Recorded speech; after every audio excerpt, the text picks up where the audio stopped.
What's going on, guys? Rob from Heroes Avenue, and that time's almost upon us. Another DC movie's coming out, and on Saturday, I'm watching Aquaman. If you didn't get early tickets, you're probably going to watch it on the 21st, and that's okay. I know some of our subscribers have already seen it and have left their comments in previous videos. Before I get into the reviews, if you don't want to hear anything about these reviews, this roundup of reviews that I'm about to read, click off the video now. After you watch the movie, come back here, let us know what you guys thought. But before I get into the reviews, I just want to let you guys know, if you guys care, if you happen to care, the Rotten Tomatoes score actually came out earlier today, and it's sitting at a 78%, which is fresh. So that is also that's a good thing, and it's obviously going to fluctuate as a lot more people go to see this movie. But right now, it looks like there's about 46 reviews, and it is certified fresh. So that's good news for DC, as all of us DC fans are looking for this movie to change the perspective for the masses. You know, all of us are bought into the universe, and we all enjoy it. We want to hear that everybody is in love with these movies. And what do the critics have to say about Aquaman? Let's get into it. Okay, so let's start with this Heroic Hollywood article. The Wrap's William Babiani says, Aquaman is a sword and sorcery, sci-fi, archaeology, horror, war, superhero epic without shame. That is a mouthful, what he just said. But why would it have to be shame? James Wan dives into the strangest caverns of DC's vast mythologies and brings it all to the big screen, challenging you to accept just how unusual superhero stories can be. I loved his first sentence right there. It was just a mouthful, and it sounds like this movie is just throwing everything and the kitchen sink at you. And I think you're going to start to see a theme here with these reviews. So, IGN's Jim Vevoda, I'm guessing that's how you say that, Jim V says, the glee that director James Wan clearly has playing in the world of Aquaman is infectious. He's made a movie for both types of 10-year-olds, literal kids, and those who are 10 at heart. Aquaman is one hell of a popcorn movie, a fun time, and a big bet for the DC movie universe that pays off in creating an exciting new realm for future installments to hopefully explore further. Wan's geeky epic is chock full of ridiculous elements, and on paper, it really shouldn't work as well as it does. But it's also inherently weird and brazenly bonkers that the siren call of this giddy, otherworldly romp is hard to resist. Man, I'm hearing these guys talk about and say words that I have not even seen in a long time. Okay, Hollywood Reporter's Todd McCarthy says, there is scarcely a scene in Aquaman that couldn't have benefited from the fun sense and wit and surprise that Momoa delivers more or less on his own. Kidman supplies short-lived warmth and gravitas as Aquaman's mum, while Yahya Abdul-Mateen II has a side role as a vengeance-minded fighter. Technically, the film is everything its fan base wants and expects, and the underwater setting imparts a sometimes enchanted feel that at least distinguishes it from most other superhero epics. Rupert Gregson-Williams' efficient score seems to almost never let up. Okay, another positive review, and I love how he touched on the score, because that is something at least I really look for in a superhero movie. I feel like superheroes need to have incredible theme songs, and I'm looking forward to both Aquaman's and maybe Mira's, and especially the Black Manta's and Orm's, the villain scores.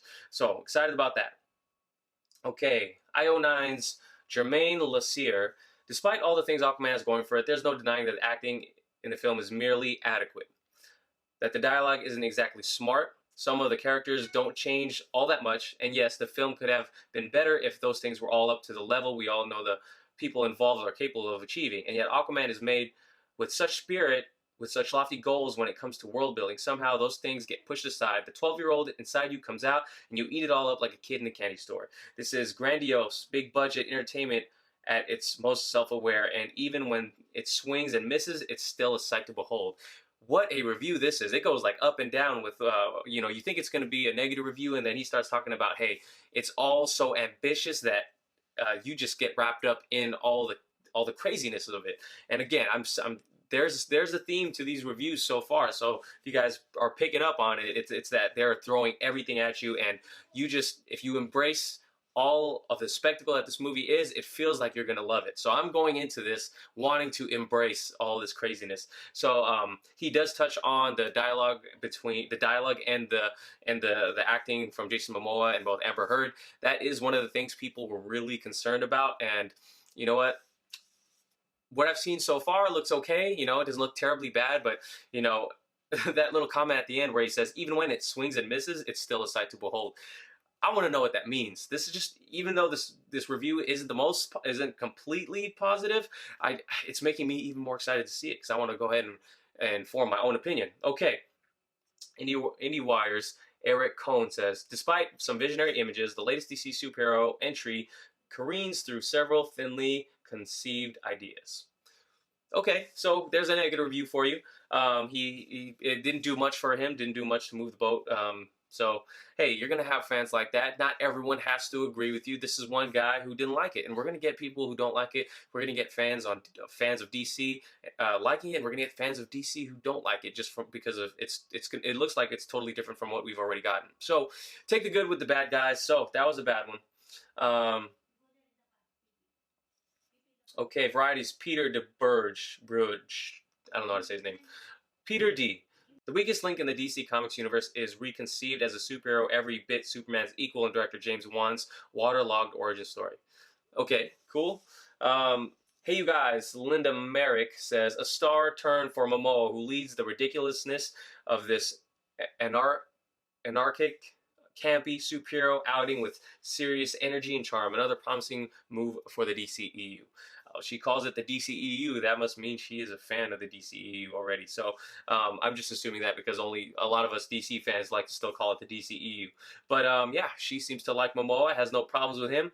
And Los Angeles Times' Kenneth Turan says, notwithstanding the inevitable formulaic dialogue and the superabundance of boilerplate superhero action sequence, Aquaman turns out to be, almost despite itself, an engaging undersea extravaganza. So, despite itself, it is an extravaganza, something to behold. So that's what I'm getting from him. Okay, we're going to go through a few more, and I'm looking at the Hollywood Reporter's article now. And, okay, so we're going to go, so Polygon's Karen Hahn says, love them or hate them, DC movies have shown off an undeniable sense of ambition, embracing the sheer sense of scale offered by film as a medium. Aquaman is no exception to the rule. It's just that it's on the opposite side of the spectrum when it comes to literal and figurative light.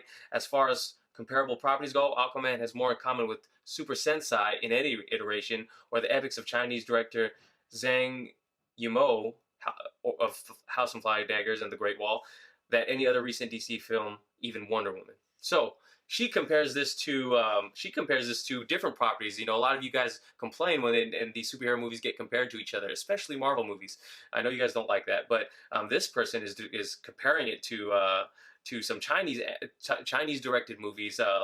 House of Flying Daggers. That movie was insane. I'm really intrigued by this review. The Vox's Alex Abed Santos says, carried by Momoa's natural charisma, the movie's underwater charm offensive does a lot to smooth over its ill-advised attempt to cram way too much into one movie. Even if it stumbles while trying to juggle myth-building, romance, adventure, world travel, death, betrayal, riddles and puzzles, father-son bonding, and Greek mythology, Julie Andrews as a Kraken-like creature, and multiple villains, including Julie Andrews as a Kraken-like creature, he wrote. It's as if someone told Juan team that Aquaman would be the title character's one and only shot at a solo movie, and they made sure to go for broke. Wow. Guys, I told you there was a theme to all these reviews, and they are juggling a lot. They are throwing everything at you. I am loving what I have to hear. They're going for broke. I feel like DC needs to go for broke, especially with this type of movie. We haven't seen a DC movie in a year, and it looks like James Wan made sure to throw everything at us. So I'm loving this so far. I'm having as much fun as I'm hoping to have in the movie theater just reading these reviews because I'm getting super hyped. It sounds like something we've never seen before. Despite some of the critics saying that the plot was kind of, maybe a little predictable and the dialogue was so-so, it looks like the action, the entertainment value is high, and I like that. I'll leave it at that. So there is a roundup of Aquaman reviews. Did these reviews get you more hyped to see this movie, or did it kind of dim down your expectations? I, for one, think all of us should go in there with an open mind, willing to embrace what's going to come to us.